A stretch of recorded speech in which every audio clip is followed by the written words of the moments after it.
মাধ্যমিক পরীক্ষা শেষ। এখন প্রত্যেকটা ছাত্রছাত্রীদের মনে একটাই প্রশ্ন লক্ষ্য করা যায়, আমরা পরবর্তী কী নিয়ে পড়ব। এই নিয়ে অনেক দিন তারা ডিপ্রেশনে ভোগে এবং পরবর্তীকালে এই সাবজেক্ট চয়েস, সঠিক সাবজেক্ট চয়েস না করতে পেরে তারা ভুল সিদ্ধান্ত নিয়ে অন্য অন্য লাইনে চলে যায়। ফলে দেখা যাচ্ছে যে পরীক্ষায় ভালো নম্বর উঠছে না, সে ছাত্রছাত্রী অনেক দুশ্চিন্তায় চলে গেছে। এই জন্য তোমাদের সাবজেক্ট চয়েসিং এটা কিন্তু একটা গুরুত্বপূর্ণ বিষয়। মাধ্যমিকের পরে সাধারণভাবে তোমাদের উচ্চ মাধ্যমিক লেভেলে 5টা বিষয় নিতে হয়। 5টা বিষয়ের মধ্যে তোমাদের বাংলা অ্যান্ড ইংলিশ এই দুটো বিষয় তোমাদের কম্পালসারি থাকে। এছাড়া তোমাদের আর 3টে বিষয় বা 4টে বিষয় চয়েস করতে হয়। তাহলে আমরা যখন দেখছি এই যে মাধ্যমিকের পরে এই 3টে বা 4টে বিষয় চয়েস করা, এটা কিন্তু একটা খুব ডিফিকাল্ট জিনিস। মানে এই চয়েসিং যদি তোমার ভুল থাকে, তুমি পরবর্তীকালে কি হতে চাও, মানে যেই জায়গা তোমার লক্ষ্য, সেই লক্ষ্য তুমি পৌঁছাতে পারবে না। এই জন্য তোমার আগে থেকে ঠিক করে নিতে হবে তুমি পরবর্তীতে কি হতে চাও। তুমি পরবর্তীতে যদি ডাক্তার হতে চাও, শুধু ইঞ্জিনিয়ারিং হতে চাও, অবশ্যই তোমাকে সায়েন্স ডিপার্টমেন্টে পড়াশোনা করতে হবে। এখন সায়েন্স ডিপার্টমেন্টের মধ্যে দুটো ভাগ হয়, বা একটা হচ্ছে ফিজিক্স, একটা হচ্ছে কেমিস্ট্রি, একটা হচ্ছে ম্যাথ, একটা হচ্ছে বায়োলজি। এই যে 4টে হলো সায়েন্স ডিপার্টমেন্টের মূল সাবজেক্ট। এখন কেউ যদি শুধুমাত্র মানে ডাক্তারি নিয়ে পড়তে চাই, তাকে ফিজিক্স, কেমিস্ট্রি অ্যান্ড বায়োলজি এই 3টে বিষয় থাকলেই তার জন্য এনাফ হয়ে যাবে। সে যদি ফিজিক্স, কেমিস্ট্রি এবং বায়োলজি এই 3টে বিষয় নিয়ে পড়াশোনা করে, তার জন্য সে ডাক্তারি লাইনে যতগুলো ডিপার্টমেন্ট আছে সবগুলো লাইনে পড়াশোনা করতে পারবে, সবগুলো লাইনে যেতে পারবে। এখন কেউ যদি ইঞ্জিনিয়ারিং লাইনে যেতে চায়, তার জন্য ফিজিক্স, কেমিস্ট্রি এবং ম্যাথ এই 3টে সাবজেক্ট হলে তার জন্য হয়ে যাবে। একদম পুরো ক্লিয়ার কথাটা শুনে রাখো। সায়েন্স ডিপার্টমেন্টে কেউ যদি ডাক্তার এবং ইঞ্জিনিয়ারিং পড়তে চাও, তারা ডাক্তারি লাইনগুলো এই সাবজেক্টটা নিয়ে পড়া যায়, আর ইঞ্জিনিয়ারিং লাইনে এটা নিয়ে সমস্ত ডিপার্টমেন্টে পড়া যায়। এখন কেউ যদি বলছে আমি ডাক্তারি বা ইঞ্জিনিয়ারিং এই সমস্ত লাইনগুলো বা মেডিকেল লাইনগুলো আমি যেতে চাই না, তার জন্য কি অপশন আছে। এখন কেউ যদি আর্টস নিয়ে পড়াশোনা করে খুব ভালোভাবে, আর্টস নিয়ে আমরা যদি দেখি, আর্টস নিয়ে পড়াশোনা করে কোন কোন ডিপার্টমেন্টগুলো যাওয়া যায়। আর্টস নিয়ে পড়াশোনা করার পরে তুমি বড় বড় লেভেল আইপিএস অফিসার হতে পারবা, আইএস অফিসার হতে পারবা, তারপরে ডিএসপি হওয়া যায়, লয়ার হওয়া যায়, এবং আরো অনেকগুলো বড় বড় সেক্টর গুলো, মানে ডাক্তার ইঞ্জিনিয়ার বাদে মোটামুটি বড় বড় সেক্টর গুলো সমস্ত জায়গাগুলোই আর্টস নিয়ে পড়াশোনা করা যায়। এখন আর্টস নিয়ে পড়াশোনা করার পাশাপাশি কেউ যদি মনে করে তাদের দৌড়নো বা হাইট সবগুলো ঠিকঠাক আছে, তারা খুব সহজে পুলিশের চাকরিতে যেতে চায়, তাদের জন্য একটা টিপস হচ্ছে আর্টস এর ভেতরে সব থেকে 3টে এমন, বাংলা ইংলিশ তো থেকেই যাচ্ছে, এবং আর 3টে সাবজেক্ট, এমন সাবজেক্ট চয়েস করো যেই সাবজেক্টগুলো নাম্বার বেশি ওঠে।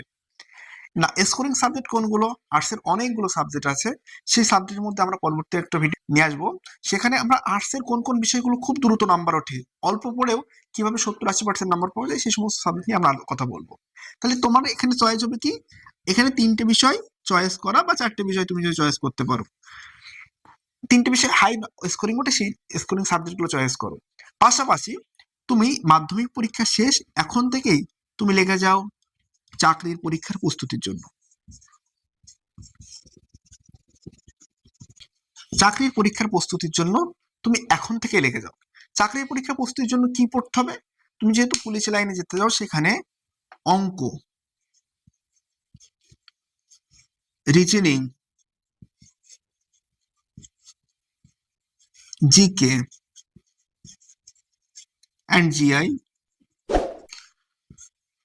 আর তোমার এখানে ইংরেজিটাও কিছুটা লাগে। মোটামুটি এই 4টে বিষয় নিয়ে তোমরা পড়তে লেগে যাও। কিভাবে পড়বা, এই বিষয়গুলো যারা এক্সপার্ট, যে সমস্ত কোচিং সেন্টারগুলো এই সমস্ত কোচিংগুলো দেয়, যে সমস্ত কোচিং সেন্টারগুলো থেকে বিগত বছরে অনেকগুলো পরীক্ষার্থী চাকরি পেয়েছে, সেই সমস্ত কোচিং সেন্টারে চলে যাও এবং সেখানে গিয়ে এই জিনিসগুলো প্রস্তুতি নাও। এখন যদি তুমি দ্রুত চাকরি পেতে চাও, মানে আর্টস নিয়েও দ্রুত চাকরি পেতে চাও, তাহলে এই টিক্সটা অবলম্বন করতে হবে। এই টিক্সটা অবলম্বন করলে, এখন তুমি মাধ্যমিকে সবে দিয়েছো, মাধ্যমিকের পরে 3 মাস সময় পুরো মানে ফ্রি টাইম পাওয়া যাচ্ছে। এই ফ্রি টাইমটা সবাই কিন্তু অনেকেই বসে থাকবে, কিন্তু তাদের সঙ্গে তোমার পার্থক্যটা কি হচ্ছে, তারা সঙ্গে তোমার পার্থক্য হচ্ছে যে তুমি এই যে 3 মাস সময়, এই 3 মাস সময় এক্সট্রা পাচ্ছ চাকরির পরীক্ষার প্রিপারেশনের জন্য পুরো ফুল দমে। 3 মাস সময় এক্সট্রা পাচ্ছ, প্লাস সাথে সাথেই 11 এবং 12-এর এই 2 বছর, এই 2 বছর এই 2 বছর সময় পাচ্ছ। মানে কোনো ছাত্রছাত্রী যখন 12-এর পরে 12 ক্লাসে এইচএস এর পরে কম্বাইন পড়বে, চাকরি পরীক্ষার প্রস্তুতি পড়বে, তার আগেই তুমি 2 বছর থেকে 2.5 বছর তুমি কমপ্লিট কোর্স করে রেখেছো। এই 12-এর পরে তুমি যখন এই পড়াশোনাতে ঢুকবে তখন কি হবে, তখন এই যে বিষয়গুলো, এই বিষয়গুলো খুব সহজেই তুমি আয়ত্ত করতে পারবে, বা এর ভিতরেই ম্যাক্সিমাম টপিক কমপ্লিট হয়ে যাবে।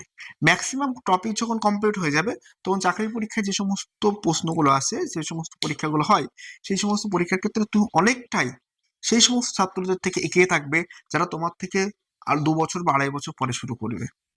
তুমি তাদের থেকে অনেক এগিয়ে থাকবে। এই জন্য আর্টস নিয়ে পড়েও খুব সহজে এই টেকনিকে চাকরি পাওয়া যায়। কিন্তু আবার সায়েন্স নিয়ে যারা পড়বে তাদের ক্ষেত্রে এই কম্বাইন্ড পড়ার সময় হয় না, সায়েন্সে পড়তে গেলে অনেক বড় সাবজেক্ট থাকে।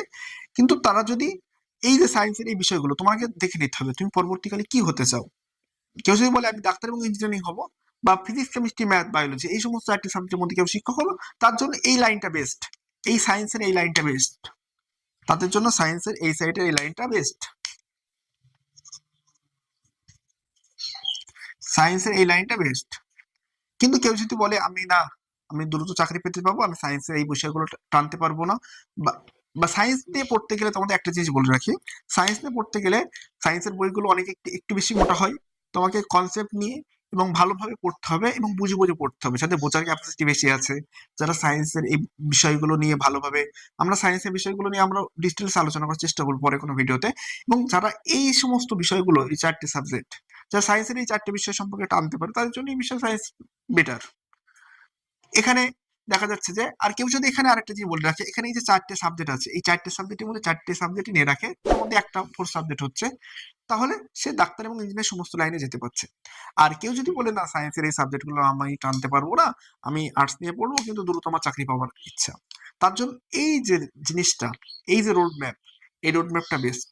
কারণ বাংলা, ইংলিশ এবং 3টে যে কোনো স্কোরিং সাবজেক্ট, সেই স্কোরিং সাবজেক্ট নাও, নিয়ে কম্বাইন্ড এখন থেকে ভর্তি হয়ে যাও। যে সমস্ত কোচিং সেন্টার গুলো বা অনলাইনে অনেক কোচিং সেন্টারে কম্বাইন্ড কোর্স করায়, তাদের সঙ্গে ভর্তি হয়ে যাও। বিশেষ করে এই যে চাকরির পরীক্ষার জন্য তাই যে কম্বো ক্লাসগুলো হয়, সেই কম্বো ক্লাসগুলো নিয়ে করতে লাগো। প্রতিনিয়ত 5 থেকে 6 ঘন্টা করে পড়তে লাগো, দেখা যাচ্ছে খুব দ্রুতই তুমি এগিয়ে যাবে। আচ্ছা, আরেকটা যারা বিজনেস নিয়ে স্টাডি করতে চায় তাদের জন্য কমার্স, এটা একটা দারুণ সাবজেক্ট, তাদের জন্য কমার্স নিয়ে তারা পড়তে পারো। অ্যাকাউন্টেন্সি বা বিজনেস স্টাডি নিয়ে যারা করতে চায় তাদের জন্য কমার্স হলো বেটার চয়েস।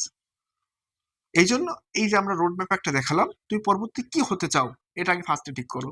যদি তোমার নিশানা বা লক্ষ্য এখন থেকে ঠিক করো, কারণ সকল ছাত্রদের একটা বৈশিষ্ট্য হলো যে তাদের ক্লিয়ার গোল আগে থেকে তারা ঠিক করে রাখে। ঠিক আছে, তোমাদের যদি আর কোনো ডাউট থাকে অবশ্যই জানাবে, আমি মানে বড় দাদার মতো তোমাদেরকে ডাউট গুলো ক্লিয়ার করে দেবো। কারণ মাধ্যমিকের পরে এই একটা জিনিসটা তোমাকে কিন্তু ফার্স্টে বুঝতে হবে, তুমি কি হতে চাও এবং তুমি কি নিয়ে পড়তে চাও। তুমি যেটা হতে চাও তার সঙ্গে কি তোমার পড়ার আগের থেকে স্টাডি স্ট্রাকচারটা ঠিক করে নিতে হবে। যদি রোড ম্যাপটা আগে থেকে ঠিক না করতে পারো তাহলে পরবর্তীতে ভুগতে হবে। আর তোমার যে এই যে রোড ম্যাপটা দেখালাম, এই রোড ম্যাপটা একটা ভালো একটা মেথড, সায়েন্সের রোড ম্যাপটা খুব ভালো একটা মেথড। তোমার যেটা পছন্দ হয় সেটা